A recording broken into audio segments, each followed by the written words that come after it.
Very first one. So it is great to be here today. It's actually nice that we have some gray overcast skies because we do need it. It's nice that we've had a little bit of rain, certainly still not enough. But we are standing here today in the scars of the McEwen fire.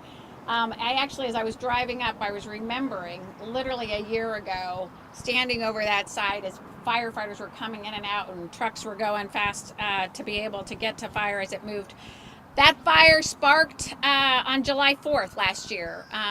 It burned nearly 300 acres of land and threatened homes, which I remember how many homes and neighborhoods were very, very scared because there were some very tenuous moments there with wind and the hot, dry conditions. I want to first thank our fire chief, Jeff Snyder, deputy chief Greg Yates, and the rest of our friends from Central Mason Fire and EMS who were absolutely essential and critical in the quick mobilization of fire resources and the ability to get on them quickly.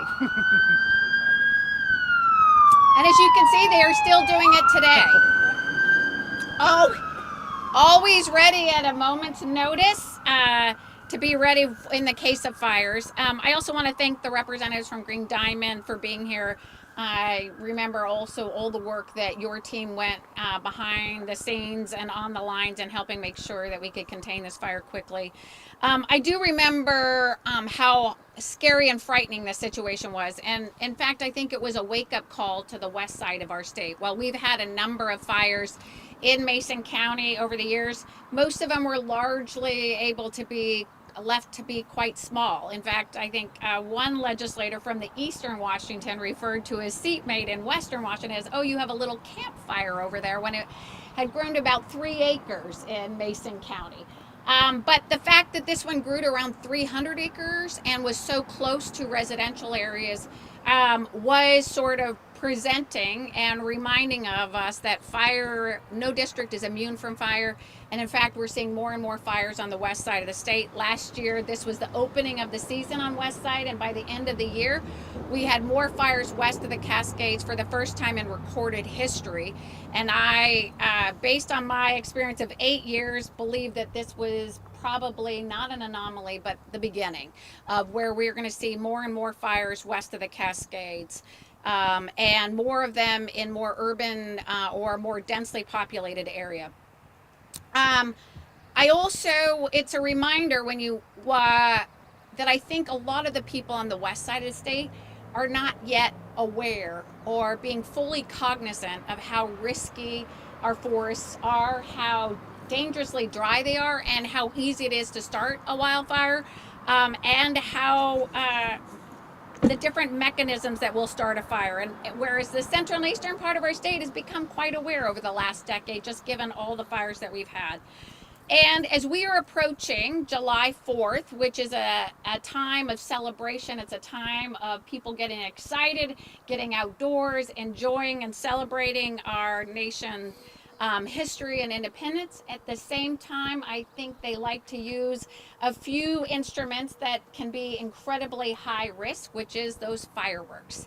I was actually born on July 3rd, and my grandmother, I was born at 11:55 at night on July 3rd, and my grandmother said, I think we're going to have a firecracker. And I always loved fireworks and firecrackers for that reason until I stepped into this role. And for the last 8 years, they make me incredibly scared because too often people are setting them off or not aware of how to do it safely and where to do it safely. And too often they're not aware of how our landscape has changed dramatically.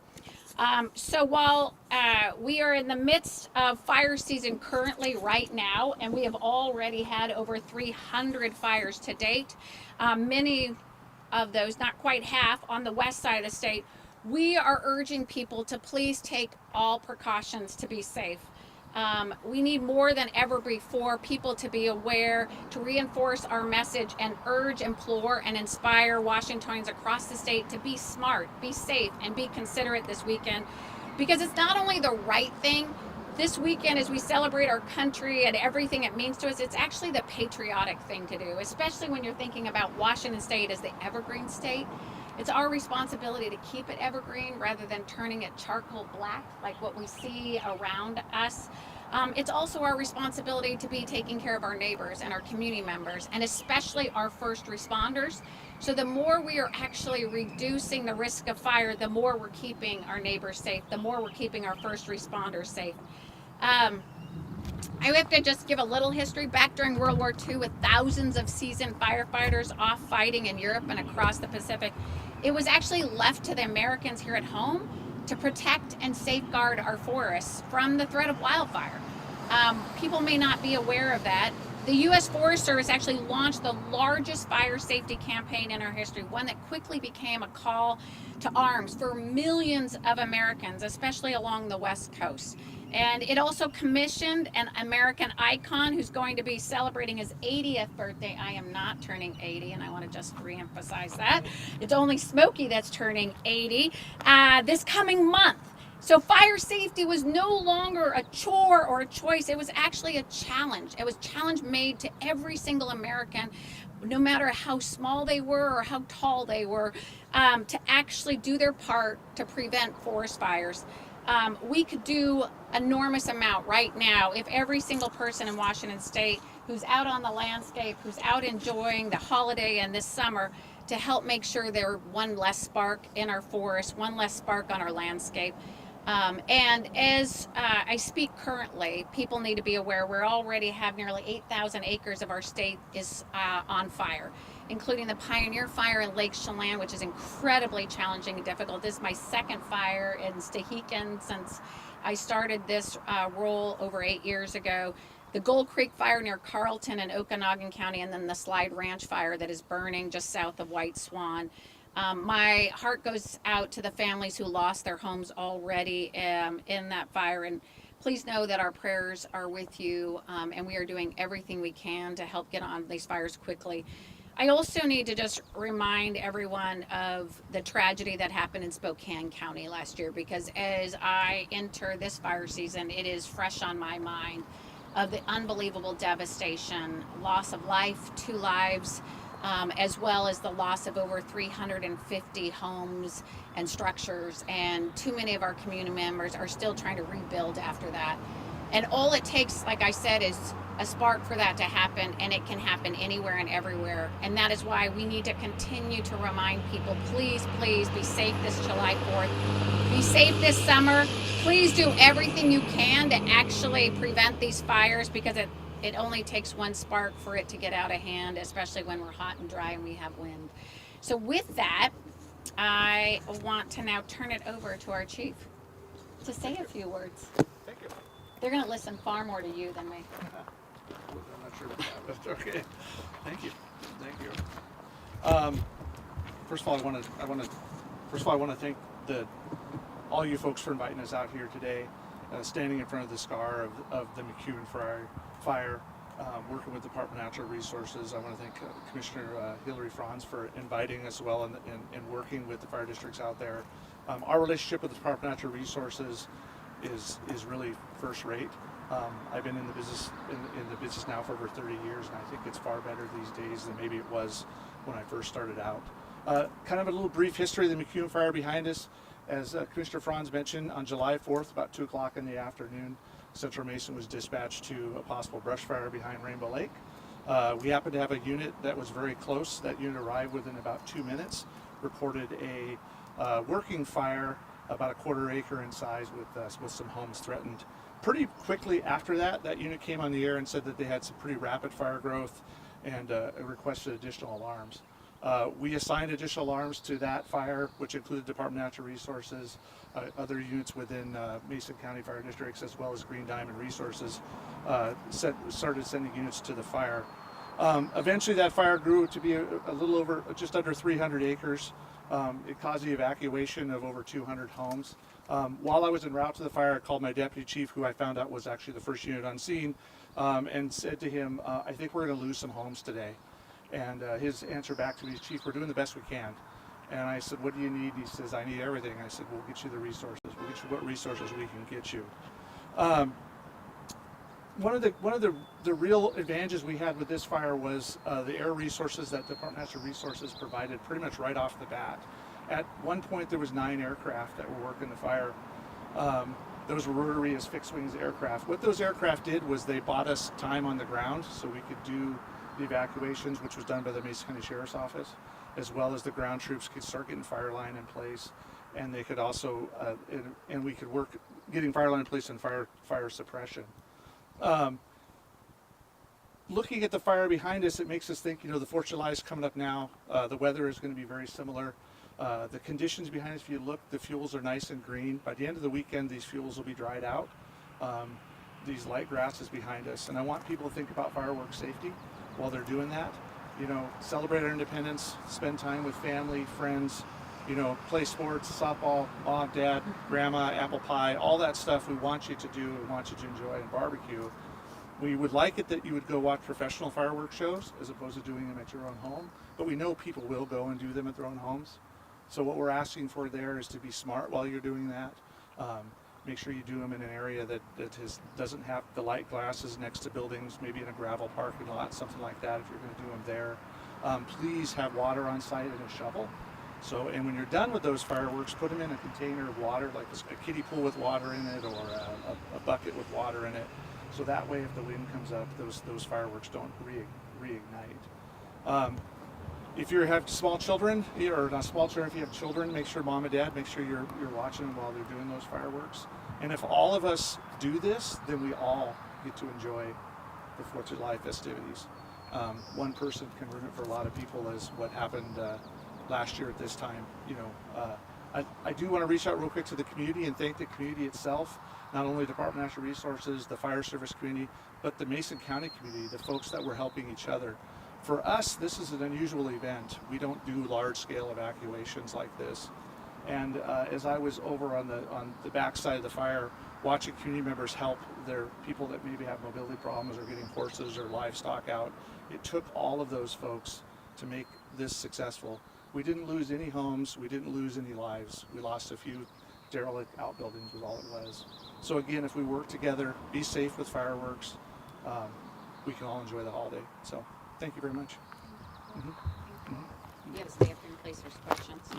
I think the other thing I would just add is because I remember the McEwen fire. We had 9 aircraft at one point in time, which again, unbelievable the investments we have, because we've grown from just 8 Vietnam War helicopters to now last year at our fullest, around 40. This year at our fullest we'll have 42.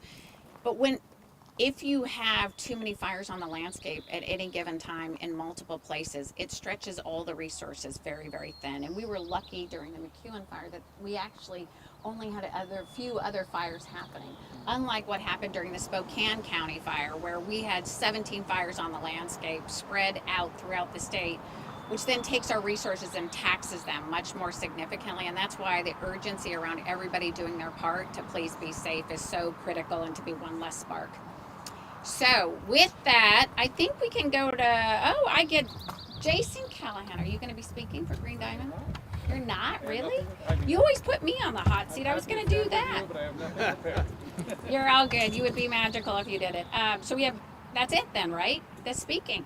So we're happy to do Q&A with anybody and everybody. I do have to highlight the whole grass is green out here, but that grass is going to dry out very, very fast and create a lot of fuel, which you've heard me say a million times. Yes, and I'll ask you about that again, because we just talked to someone who was evacuated right behind you, and she is thrilled that everything's green and the planting that's come, but how quick can this turn and be a danger again? Because right now she feels like she's not worried. Yeah. Well, and this is what people oftentimes are just saying, wow, we had so much rain. In fact, we just had rain a few days ago, and then we had rain a couple weeks ago, and it's June. We've had enough moisture. We're going to be sound and we're going to be safe. And the reality is, when we have wet springs, all it takes is a few weeks or about 80-degree temperatures, which we can see on the horizon, where all of that fuel that's now been able to grow taller and higher can dry out. And when it dries out, now it's more fuel on the landscape. All it takes is a spark. And for me, what I say is the magical, sort of horrific wildfire cocktail, if I can call it that, is you've got dry ground that's dried out over 5-6 days of 80-degree temperatures. You then have more fuel because it has been able to grow taller because we had a wet spring, so you have more fuel on the forest or the landscape. And 3, you add wind to that, and it is incredibly difficult to fight those fires, contain those fires, keep our firefighters safe, but also keep our community safe.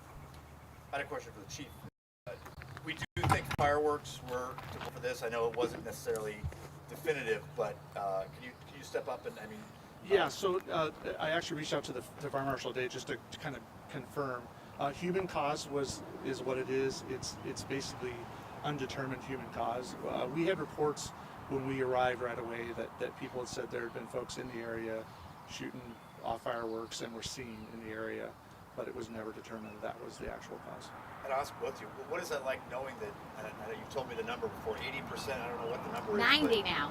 90% of the fires that you folks have to respond to are human caused. So, yes, it's grown. I think the reason you cited 80% is a few years back, but now our numbers are crawling up and they are around 90% the past few years. 90% of our fires are human caused. So first, obviously, that is incredibly depressing, but it also, though, should be empowering, right? It means that if it's human cause, then we do have the power to create change and prevent these fires in the first place versus something naturally happening to us like lightning that I cannot control. And so I think that's the important messages out there that we need to get out there, is that 90% of our fires are caused by humans. We are already been fighting fires. We had, by the end of April, around 200 fires, almost half of those on the west side, right? We are already full court press, and we are expecting this to be a very difficult, challenging fire season. And we're urging people to learn from the past by being one less of spark out there. People need to be paying attention to the burn bans. On June 20th, a ban was issued on dispersed campfires on state lands throughout the southeast region of the state. We are watching sort of the conditions in every corner of the state, and we will be issuing burn bans regionally based on the conditions we're finding. Local jurisdictions also see their burn bans. We're urging people to pay attention to that. And honestly, you should just consider it. It's bad, bad, bad, because precaution is worth an ounce of prevention. Prevention is worth an ounce of actual cure, right? So, and then I do want to say to people, like, enormous amount of change has happened in the amount of resources we have. We actually are positioned this year to have even more resources than we had last year or the year before. Our goal and approach is now that we have blanketed the state, especially, with resources, is we've seen more and more resources on the west side of the Cascades in more populated areas. And so time is everything, as you pointed out. The sooner we're able to get the resources to that fire, we spread them so that at any given point in time, we will have air resources on a fire, and not just one, but multiple within 30 minutes. And sometimes we get them even sooner. As well as the ground resources, everything from the investments we've made in the local fire districts, from fire trucks and brush trucks to our own agencies' resources. And last year we had it naturally became a competition where our dozers were trying to beat the planes to a fire to see who can contain it faster, which I kind of like that kind of competition, as long as they're safe in doing it. So, anything else? I will say one last thing I'm saying, because I've traveled this whole state. I got to be honest, looking at this forest, I saw it a lot in central and eastern Washington. I really did. And I think if you look around at this forest, many people who have traveled throughout the state have seen this kind of forest situation in central and eastern Washington and many, many corners of it. And I think, unfortunately, this should be the opening wake-up call that this is partly what's happening now on the west side, in every corner of the west side of the state. So, thank you all for being here. Appreciate it. Thank you. Thank you. Yeah. Yep, we're good. Thank you very much. Good luck. You bet. Thank you. Thank you guys for making time. Thanks so much for your leadership. And you have I do. Never cried.